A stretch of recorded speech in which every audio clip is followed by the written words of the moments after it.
Dragon Ball Daima, redit d'un autre flop oublié d'Akira Toriyama. Salut, c'est Shazad. La nouvelle série Dragon Ball va sortir en été 2024. Nouvelle série Dragon Ball, la suite directe de Dragon Ball Super.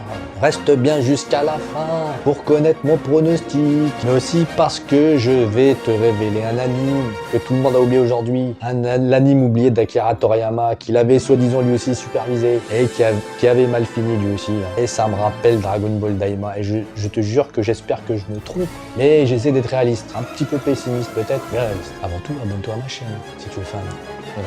Goku et ses amis redeviennent des bébés suite à une conspiration d'une bande de démons dans l'espace. Et donc pour rétablir l'ordre, il repart dans l'espace avec son pote Kaioshin, Vegeta. Donc là on a beaucoup plus de bébés que dans Dragon Ball GT quoi. Une invasion de bébés les gars.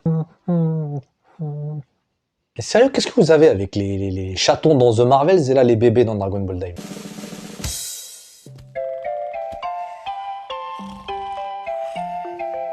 Faut que ce soit mignon, hein. Kawaii, kawaii. Et GT n'est pas canon, hein, bien sûr, tellement c'est une purge, on l'a oublié. Oubliez-le, GT. Et ça me rappelle quand même beaucoup le bordel de Terminator, où tu sais, à chaque fois qu'il y avait un nouveau réalisateur, il arrivait. Et les gars, oubliez tout ce qu'on a fait jusqu'à aujourd'hui, cette fois-ci c'est canon, on se raccroche avec le matériau d'origine. Eh, vous allez payer tout ça?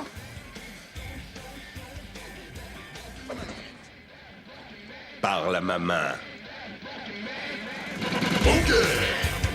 Jusqu'à ce qu'on fasse un flop nous aussi. Bon, avec la bande-annonce, on voit quand même qu'il y a beaucoup de bonnes choses et heureusement, on se rapproche beaucoup de l'esprit de Dragon Ball avec de l'humour, des gags, Nihonbo, bâton magique de Goku. Mais bon, c'est toujours pas gagné hein, parce que moi j'ai quand même eu quelques traumatismes à l'époque de Dragon Ball GT, j'ai du mal à oublier ça. Ou encore l'autre animé mystère dont je te parlerai tout à l'heure. Alors on essaye évidemment de se démarquer quand même de GT, hein, parce que cette fois-ci c'est plus Goku qui redevient enfant et qui repart dans l'espace et qui part dans l'espace. Là c'est vraiment tout le monde qui devient plus jeune, parce qu'il y a un démon qui fait mumuse avec son bâton magique. Et donc parmi ceux qui redeviennent plus jeunes, on a Kaioshin, Vegeta, Son Goku. Et je crois que là, Kaioshin va jouer un grand rôle dans cette nouvelle épopée. Et moi je suis content parce que je l'aime bien hein, Kaioshin.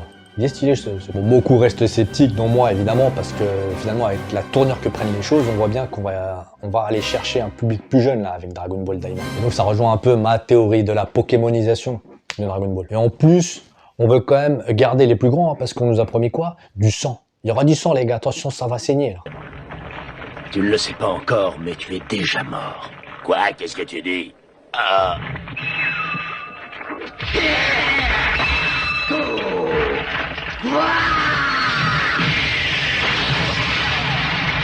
Comme si cela pouvait suffire à redorer l'image de Dragon Ball. Non mais surtout que pour moi c'est un coup de pub ça, c'est du n'importe quoi, c'est vraiment un mensonge, du sang. Mais alors, comment on peut mettre du sang comme à l'ancienne dans les Dragon Ball, les Ken le survivant, les mangas que moi j'adore? Dans un Dragon Ball Daima, on a l'impression que on est en train de rajeunir tout le monde pour attaquer un marché de public plus jeune.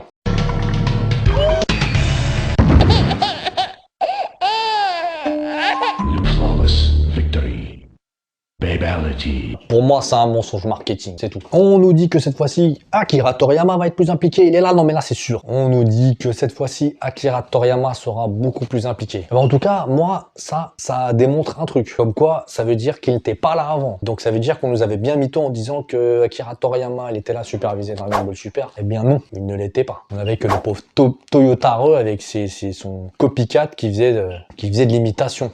On peut pas leur en vouloir non plus, le pauvre Toyotaro. C'est juste un fan à la base qu'on a pris parce qu'il coûtait pas cher. Le design des personnages a un peu changé. Mais attends, là, c'est pas Goten plutôt Goku. Goku, il est un peu plus rondouillard dans les premiers scans, dans les premiers mangas. Moi, j'explique ça avec le fait que, en fait, il est plus très jeune non plus, Akira Toriyama. Et à mon avis, dans son cerveau, le Goten et le Goku se confondent un peu aujourd'hui. Bon, après, je vais pas chipoter là-dessus, il y a plus grave que ça. Mais Goku fait plus que Goten là, pour moi. Bon, ça me gêne pas en vérité. En tout cas, l'animation semble être de bonne qualité quand on voit la bande-annonce. Mais attention, ok, on s'éloigne de Dragon Ball GT, mais deux choses. Premièrement, vous avez quand même la Toei là, ils ont quand même fait beaucoup d'économies en embauchant, en faisant travailler des stagiaires et des fans. Donc évidemment qu'ils ont l'argent à mettre, ils peuvent se permettre d'investir un peu plus dans l'anime. C'est la moindre des choses quand même avec l'énorme communauté de fans qu'il y a derrière. Donc c'est pas un exploit non plus.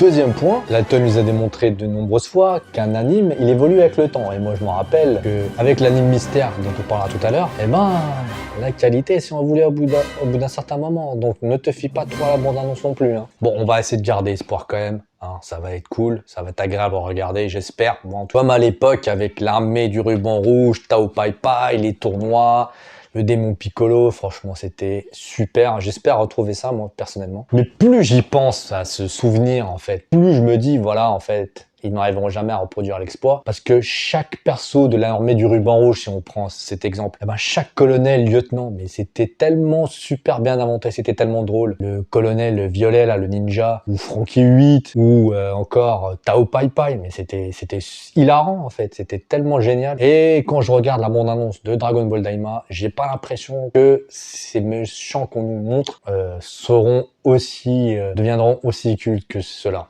que ceux de Dragon Ball. Et bien maintenant, je vais te parler de l'animé surprise. Et ben c'est Blue Dragon. Je sais pas si tu te rappelles, on avait eu à peu près la même histoire. Hein, on nous avait dit qu'Akira Toriyama avait fait qu'il était derrière. Et bon bah l'anime qui est tiré du jeu à la base n'a pas fait long feu hein, et s'est dégradé d'épisode en épisode. Je voyais moi la qualité se dégrader. Et si on avait une belle bande-annonce au départ, et ben la promesse malheureusement n'avait pas été tenue sur le long terme, car l'anime ait fait un beau flop. Et voilà, moi il y a quand même des trucs, moi les méchants de Dragon Ball Daima me rappellent quand même beaucoup les méchants. Il s'appelait Néné, je crois, Néné, dans Blue Dragon. Déjà, une des premières victimes de la Pokémonisation, parce que donc avec l'époque post-Pokémon, il y avait beaucoup de mangas où ils commençaient tous à sortir leurs Pokémon à leur sauce. Donc dans Blue Dragon, on avait une espèce d'ombre, chaque personne avait une ombre qui devenait une espèce d'avatar géant. En gros, c'était une version de Pokémon dans un monde un peu plus Dragon Ballesque. Mais cette fois-ci, attention, il serait beaucoup plus impliqué, hein, Akira Toriyama. Voilà, j'espère que tu auras appris des choses. Ça, c'est mon avis. N'hésite pas à donner le tien, à le mettre en commentaire, à mettre un petit pouce bleu et à t'abonner pour connaître l'évolution du shonen le plus populaire du monde. Allez, ciao!